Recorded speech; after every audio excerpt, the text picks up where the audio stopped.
Hey guys, even though I've been playing on this Minecraft world for I think over a year now, I've barely gone more than a couple thousand blocks away from my base. So the past couple days have really just been dedicated to exploring. And of course, I have some scary Reddit stories to read you. So yeah, let's go ahead and get right into it. The first story we're going to read today is from r/nosleep from user More Tanks. Mali and I have been married for 5 years. I was 33 when my company sent me to Thailand for a business meeting in Bangkok. I ended up spending a month there helping the partnership negotiations and relationship building meetings.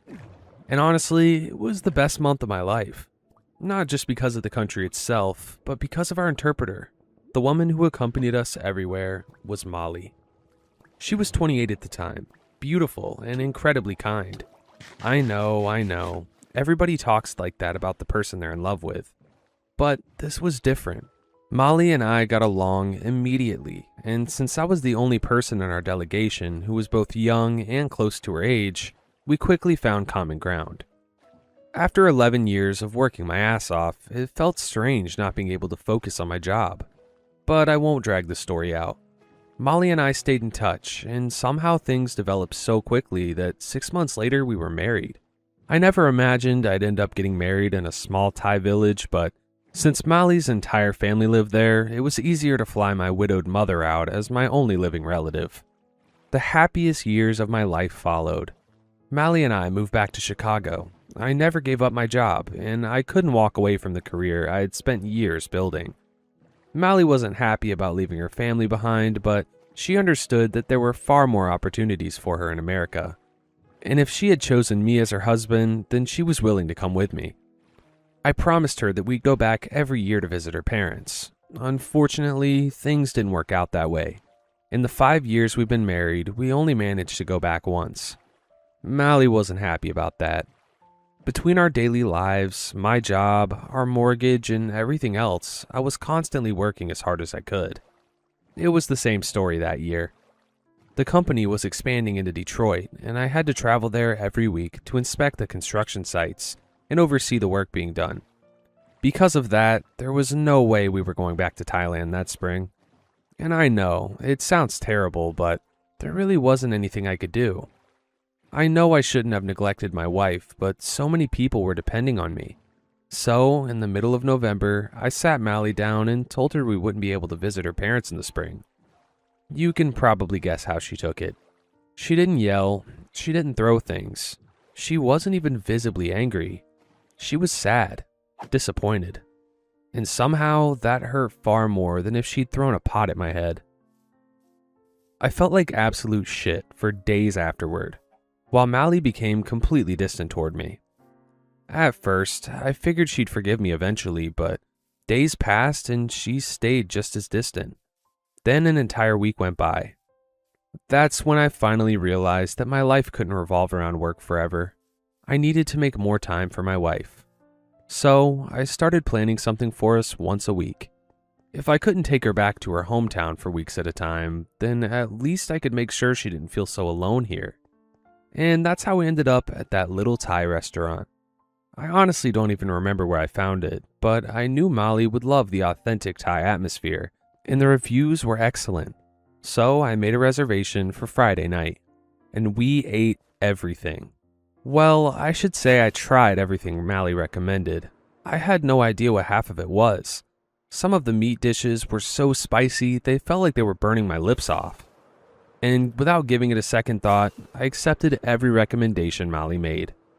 By the time we headed home, I already knew the ride back was going to be rough. I practically burst into the apartment the moment we got home. My stomach was making noises like an old diesel engine. I thanked God we lived on the 3rd floor and not the 4th. I probably wouldn't have made it up another flight of stairs with a clean pair of pants. I tossed my car keys and apartment keys onto the small cabinet in the entryway. My coat went flying across the room while I was already unbuttoning my pants and running for the bathroom. As I rushed inside, I caught a glimpse of Molly's annoyed, almost pitying look. "I can't hold it," I yelled, half joking and half fighting for my life. "Then why did we go somewhere you can't handle?" Molly asked reproachfully. I didn't answer right away. I practically collapsed onto the toilet, clenching my teeth. and well, I was trying to rid myself of the things that were currently haunting my stomach. Owen? Molly called out like an irritated mother. You still alive in there? Yeah, I groaned painfully. Just give me a minute. I heard her taking off her knee-high boots. As much as she loved dressing nicely, the middle of December required warmer clothes.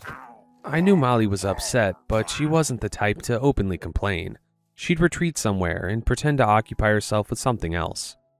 Our romantic evening was officially ruined, thanks to my stomach. Ah, for fuck's sake, Molly cursed. She rarely talked like that, especially not that loudly. Only when she was hanging on by her very last nerve. What's wrong? I called from my porcelain throne. Nothing, she answered, quieter this time. I left my phone downstairs. Well, I groaned. If it can wait a little while, I'll go get it later. Molly didn't answer. I heard her muttering something under her breath. And yes, I know she had every reason to be annoyed with me. But what was so important about that damn phone right now? I was fighting for survival in the bathroom. It can't wait, Molly snapped.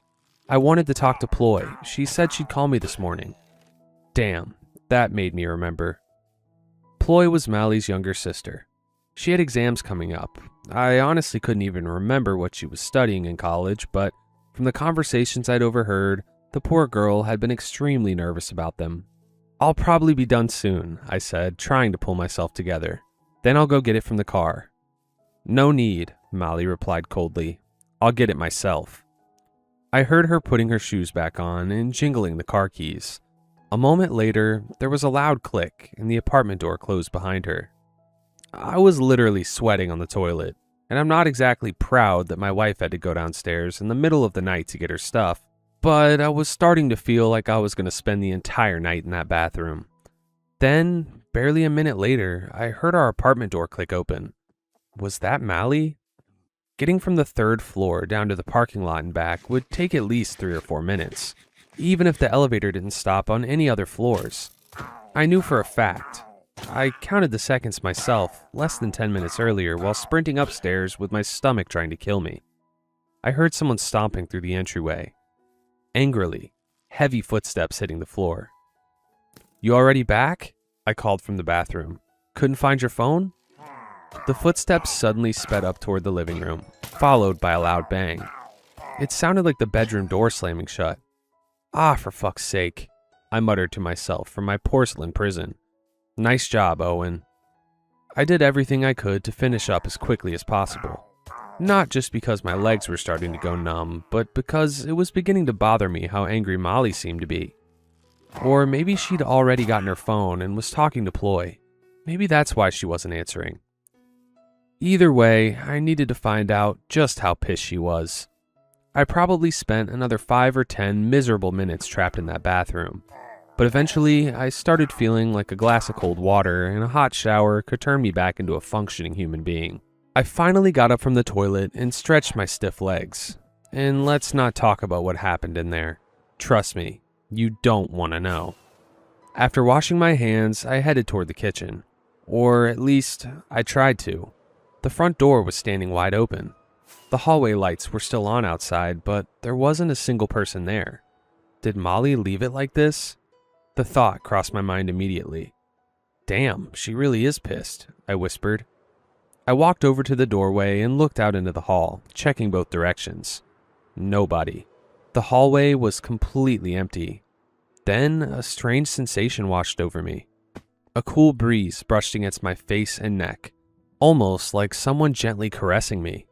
A chill ran through my body, but it wasn't unpleasant. If anything, it felt comforting, familiar. The feeling reminded me of the early days of my relationship with Molly, when we were first falling in love. I didn't know what to make of it. After one last glance down the empty hallway, I closed the apartment door. I finally made it to the kitchen and downed a huge glass of water. Every drop felt refreshing, not just for me, but for the stomach that had just crawled through hell. I splashed some water on my face over the sink as well, trying to wake myself up and work up the courage, as a husband, to go talk to my pissed-off wife. Pretty ordinary stuff, right? The bedroom door was closed. We didn't usually lock it unless, well, you know. I licked my lips and, feeling a little nervous, like a kid standing outside the principal's office, knocked on the door. "Molly, are you in there?" I asked gently. "I'm sorry about tonight, and everything else. That spicy duck, or whatever it was, really destroyed me, even though it tasted amazing." No answer, not a sound. Was Molly even in there? "Molly, honey?" I said as I tried to open the door. Or, at least, I tried. The door wouldn't budge. The handle moved slightly, but I couldn't get it open. What the hell? I stared at the closed door in surprise. Was Molly really that angry? She was locking me out of our bedroom? "Molly, are you in there?" I asked, my voice becoming tense. "Are you seriously locking me out? Everything okay?" Again, nothing. I was starting to get irritated. There had been times when she'd gotten upset and refused to talk to me for a couple days, but at least I'd still seen her. Now we'd reached the point where I couldn't even get into my own bedroom? Was this the end of my marriage? "Damn," I muttered quietly so she wouldn't hear me. Annoyed, I walked away from the locked bedroom door. Maybe it was better if I gave her some space. If she had time to think things over, she'd realized I hadn't done it on purpose. And I really was trying. At least a little. I couldn't think of anything else to do. After what I'd just gone through in the bathroom, a shower sounded like a good idea. Maybe by the time I got out, Molly would have calmed down too. A hot shower can work wonders. I'd even go as far as saying my body had almost forgotten the agony I'd gone through half an hour earlier because of the Thai food. Luckily, our walk-in closet connected to my home office, so I wasn't left without a change of clothes. To be honest, I didn't even try to coax Molly out of the bedroom. I'd talk to her after I was dressed and back in something comfortable. By the time I'd showered, gotten dressed, and cleaned myself up, nearly 40 minutes had passed since we'd gotten home. Midnight was creeping closer, and the bedroom door was still closed. There was only one thing left to do: flush the rabbit out of its hole. "Molly, sweetheart, please, let's not do this tonight." I knocked gently on the bedroom door again. "Say something. I'm starting to worry about you." Nothing. No response at all. The room sounded completely empty. But if it was empty, where was Molly? "Molly?" I asked, panic beginning to creep into my voice. "Are you in there? Say something." Not a sound. Had she fallen asleep, or was something wrong? "Molly," I shouted, pounding hard on the door. I wasn't angry. I was confused. I genuinely didn't know what to think anymore. She could have yelled at me to shut up, told me to leave her alone, anything. But the silence, that dead silence, it made you start imagining the worst. "Molly," I yelled again. "If you don't answer me, I swear I'll break the door down. Are you okay? Are you hurt? Say something." Still nothing. My heart started pounding harder, and all I could think was that something had happened to her. I didn't know what, but something wasn't right. Something was very wrong. I braced myself and slammed my shoulder into the middle of the door, just like people do in movies. Turns out, it's a lot easier in movies. By the third attempt, my side felt like it was about to tear apart and my neck was throbbing. I needed another way inside. I hurried into the kitchen, knowing there was a small toolbox under the sink. I'm no handyman, but I had a few basic tools. It didn't take long to find the small hammer I was looking for. I couldn't think of a better idea than smashing the lock. That would get me inside for sure. And if Molly needed an ambulance or anything else, I could help her. But I couldn't leave things like this. I needed to know she was okay. I brought the hammer down on the lock. It responded with a loud crack and splintering groan. But it didn't open. "Damn it," I muttered. I swung again as hard as I could. There weren't many neighbors around, thankfully, but at that point, I didn't care whether they heard me or not. I had to get into that bedroom. I kept hammering on the door like a lunatic. Finally, something gave way. The lock snapped. The door only opened a crack, and I stood there for a moment, feeling oddly victorious. "Molly, are you okay?" I asked as I pushed the door wider with the hammer. For some reason, the bedroom immediately gave me a bad feeling. At first I couldn't figure out why, then I realized. The room was dark, completely dark. From the little bit of light spilling in from the living room, I could see that every blind was shut, the curtains were drawn tight. Everything else looked completely normal. "Molly?" I called softly into the darkness. No answer. I didn't dare walk straight into that room. Instead, I reached along the wall, searching for the light switch. I found it. Nothing happened. "What the hell?"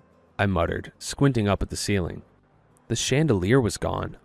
The wires still hung from above, but it looked like someone had ripped the entire fixture out of the ceiling. How? Even I needed a chair to reach it whenever I changed a bulb. I looked down.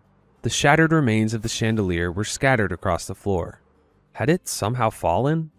"Who's in here?" I asked, my voice hardening. "Owen?" A quiet voice answered. It was Molly, and yet it wasn't. I recognized her voice instantly, but something about it felt wrong. As if it was Molly, or something that knew how Molly sounded. Ooh, guys, I think it's a Skinwalker story. "Molly, honey, is that you?" I asked cautiously. "Come here," Molly said. Her voice sounded as though she were on the verge of tears. "Come to the bed, please."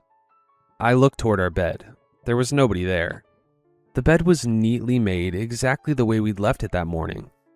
"Here," she said again. "Come to the bed."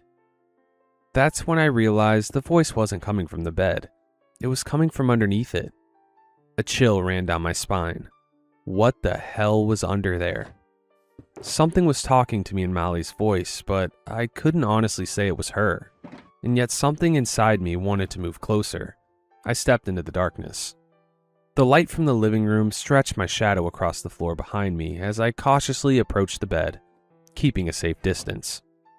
"Molly, are you under there?" I asked quietly. I didn't dare bend down and look. I tightened my grip on the hammer and felt sweat coating my palm. "Owen, sweetheart," Molly's voice continued, almost seductively now. "Come here." I stared at the bed. My mouth had gone dry. My mind felt empty. Every sense was on high alert. The hairs on my arms stood up. Then I saw it, near one of the bedposts. At first, it looked like a thick black braid, dense, sticky, slowly sliding beneath the bed as if someone were pulling it. At the same time, I heard something scratching, softly at first, then faster, louder, like a dog desperately trying to dig its way out from behind a door. I swallowed hard and took a step backward. The hammer felt glued to my hand. I said, "Come here." The voice from under the bed snapped. It sounded like Molly, and something else, a second voice mixed with hers. "What the hell?" I whispered, backing toward the doorway. But that was only the beginning. A long, thin hand appeared near the corner of the headboard. It slowly crawled out and wrapped itself around one of the bed legs. Then another hand emerged near the middle of the bed, twisted, bent, with far too many fingers. Its nails scraped across the hardwood floor. Then a third arm appeared, a fourth, long, thin, wrong. They rose up over the far side of the bed and slammed down onto the neatly arranged blankets. For a second, I froze. My mind couldn't process what I was seeing. Then survival instincts took over. I backed out of the room as fast as I could. I pulled the bedroom door shut behind me, even though I knew it probably wouldn't accomplish a damn thing. I kept retreating until I reached the light of the living room, breathing hard, still clutching the hammer. As if that piece of metal could somehow protect me from whatever was hiding in that bedroom. I just stood there, frozen, staring at the half-open bedroom door from across the room. My hands were shaking. I thought I might pass out. What the hell was in there? Where was Molly? What had happened to her? "Owen." Molly's voice drifted from the bedroom, soft and inviting. "Come back, please. I've been waiting for you." I struggled to catch my breath. Sweat ran down my back. I wanted to run, as far away as possible. "Owen, sweetheart," the voice whispered. "Come here." Something moved inside the darkness. I couldn't see it clearly, but it was large and fast. Then every light in the apartment began flickering at once. The bulbs flashed wildly. It looked like the power could die at any second. I had to get out. I sprinted toward the front door. The moment my hand grabbed the handle, the power went out. Luckily, I'd lived there for years. One quick twist and the door flew open. Behind me, I heard the bedroom door slam against the wall. Then something thundered through the living room at an impossible speed, coming straight for the hallway. But I was already outside, running toward the elevator. Thankfully, the hallway lights were still on. When I reached the elevator, I mashed the call button like a maniac. I kept glancing back. The lights out there had started flickering too. Then the elevator chimed, and the doors slid open. And I would have jumped inside if I hadn't crashed directly into Molly. She was standing there, staring down at her phone as she stepped out of the elevator. I nearly knocked her flat on her back. "What the hell, Owen?" she shouted angrily after shoving me away. "Be quiet," I hissed, breathing hard. "There's something in the apartment." "What?" Molly asked, suddenly alarmed. "What's in the apartment?" "I don't know," I said, my voice on the verge of breaking, "but it sounds like you." A strange expression flashed across Molly's face. Something I can't properly describe, something I can't explain. But in that moment, I got the feeling she knew exactly what had been inside that apartment. Okay, so Molly has some type of family curse. I feel like that's something you mentioned before you get married. But hey, at least she's alive, and this wasn't like a skinwalker that found her out in the parking lot of their apartment complex and killed her and then started mimicking her. So, I mean, that's good. Gosh, but the fact that the OP was like there for like 40 minutes after they got home, took a shower, got cleaned up, that's creepy. Anyways, if you guys had some family curse that mimics you and tries to kill your spouse, would you tell them about it before you got married? All right, let's get on with the next story. The next story today is also from r/NoSleep from user HappyProgrammer1177, who is actually a viewer of the channel. If you're watching, shout out to you and leave a comment on the video and I'll pin it. My girlfriend was diagnosed with early onset dementia. I didn't think it could get this bad. It started off small. My girlfriend Steph would forget little details, things we'd brought up in conversation before. She'd repeat her thoughts or ask me the same questions over and over again. When she started to forget what she was doing or why she was doing something, I convinced her to go to the doctor. She was embarrassed and didn't want to admit it, but even she knew something was wrong. The doctor said it was early onset dementia. I think Steph was scared that I was going to leave her after she got diagnosed. We were still young, and she knew that I still had a whole life ahead of me. She never said it out loud, but I could see it in her behavior. She might not have remembered her diagnosis, but she could tell that she was losing herself, that something wasn't quite right. She'd spend nights sobbing in my arms about how she felt different, empty. I'll never forget the way she described it. It's like someone else is living my life, and I have no clue what they do. That's when she began to push people away. Friends, family, pretty much anybody but me. Instead of working, reading, or painting like she used to, she'd remain curled up in bed, glued to her phone. For a while, it was fine. She was going through a hard time and I loved her. I wanted Steph to know that I wasn't going anywhere. After all, she was my girlfriend. When the doctor said there would be personality changes, it was fine. I thought that no matter how she changed, she would still be the Steph I fell in love with, that I would be able to see her true self even as things got worse. The real problems started a few months ago, shortly after I got home from work. I'd just started preparing dinner when I got a text from Steph. "Come upstairs." I turned off the stove, realizing that I hadn't checked up on her as soon as I arrived home. It had been a long day at work, and my mind was preoccupied. Drying my hands, I headed up to our bedroom where I could usually find her. "Hey babe, what's up?" I asked, but Steph wasn't there.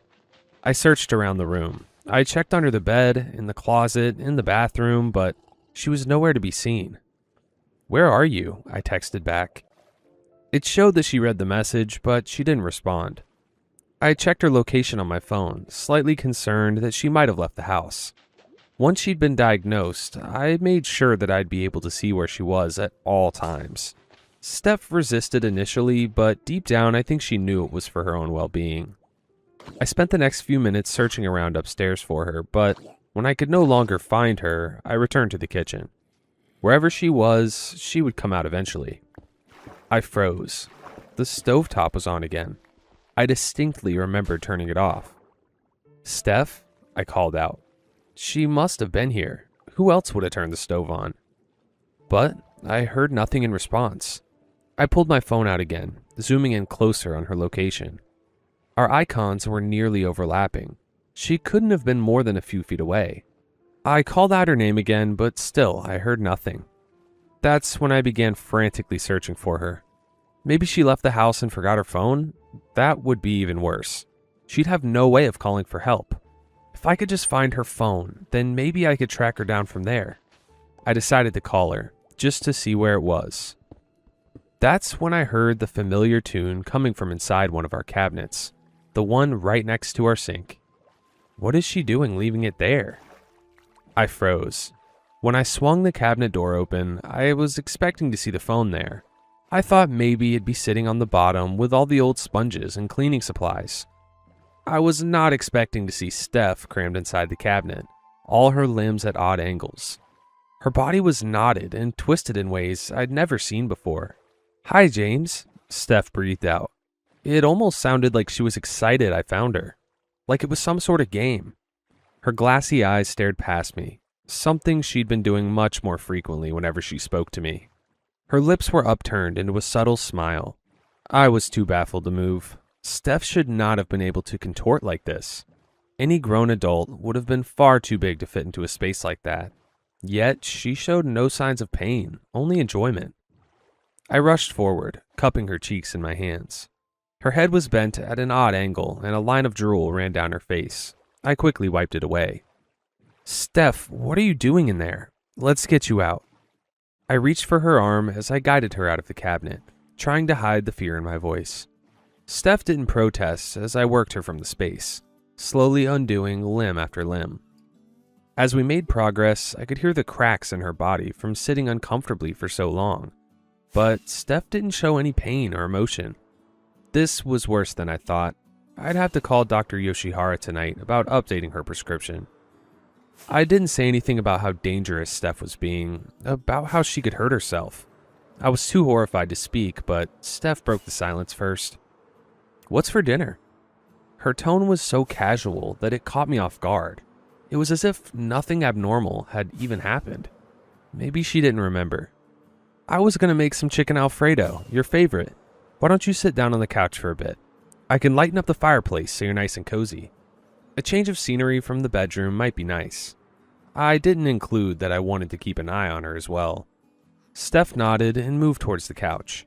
She grabbed one of the pillows, taking her seat in my spot.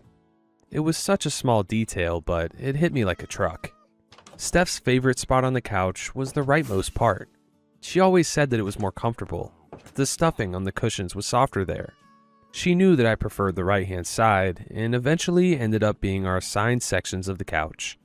It was the first time I'd seen her sit on my side. I told myself it didn't matter, but it felt wrong.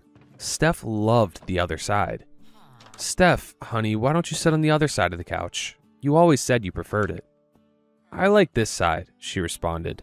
Her eyes followed me, but I could see that she was looking past me. I didn't protest.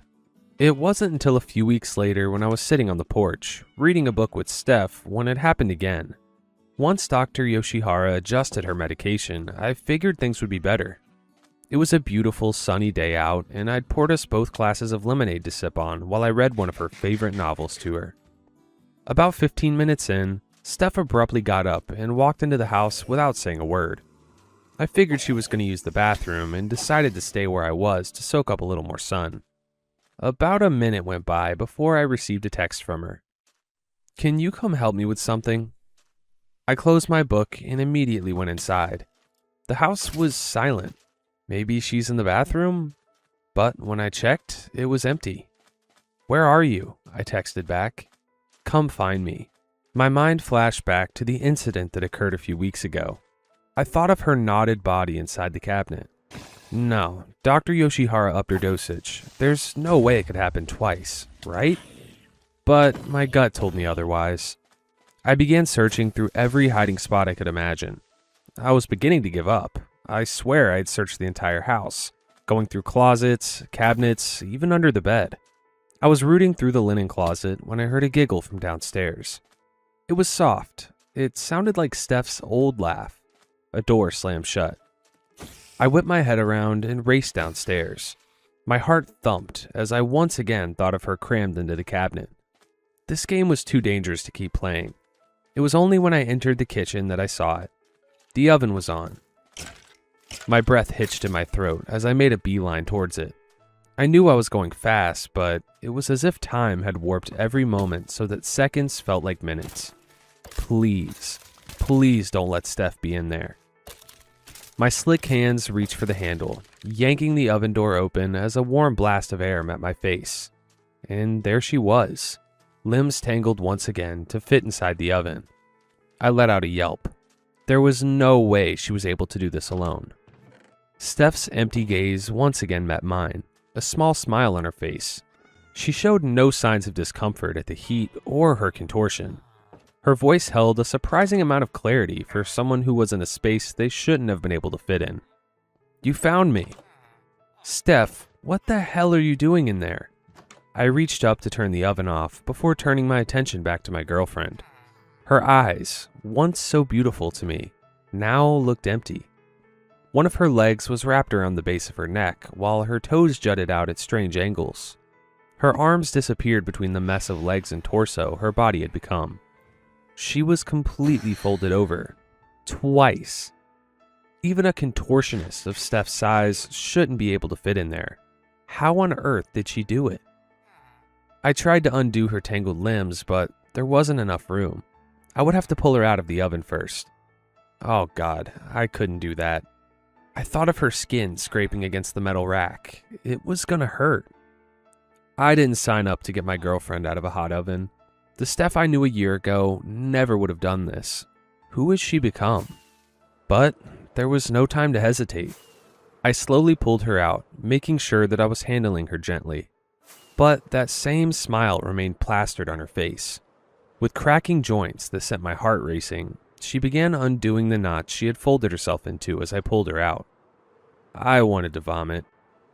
That night, I called Dr. Yoshihara and described the incident in detail. I hated that I was talking to Steph's doctor behind her back, but this wasn't normal. It was dangerous and freaking terrifying. But deep down inside, it wasn't just about Steph. I needed someone else to hear this madness. "I can tell this is taking a huge toll on you, James," Dr. Yoshihara said. "I just don't know what to do. I don't want Steph to hurt herself, but I can't watch over her every second. Maybe it's time to consider getting some external support. Just hearing about these incidents makes me think that her mental capabilities have declined significantly. It may be outside of your ability to continue caring for her." Her offers sounded tempting. I love Steph, but it was exhausting having to re-explain things to her constantly, to watch her every move and tell her what she liked and didn't like.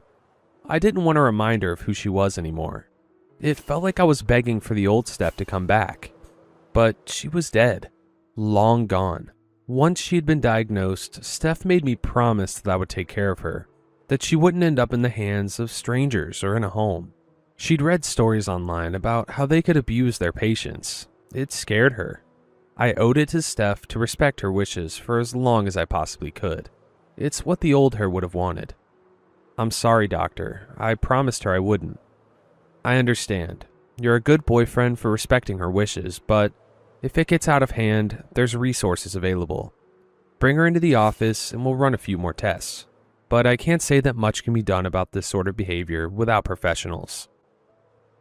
Over the next few months, I began to keep a closer eye on Steph. Her disappearances became more frequent. Whenever she could, Steph would slip out of my sight and send me a message prompting me to find her. She preferred small spaces. The smaller, the better. I'd catch her trying to climb into the vents, sinks, even the laundry machine one time. Each time was more terrifying than the last. Not because of where she was hiding, but because of what could have happened. Her luck would run out eventually, and one wrong move would leave her dead. Maybe she'd cut herself, or break a rib trying to hide in a place too small and puncture her lung. I didn't know what was coming, but I knew it was getting out of control. It felt like I was betraying her when I finally decided to reach out to assisted living facilities. But I'd done everything in my power to keep her safe, and I just couldn't do it anymore. I was exhausted. I knew I would be giving up a portion of my life to take care of Steph when she was diagnosed, but it was taking a huge toll on me. I was fired when I could no longer go to the office to work.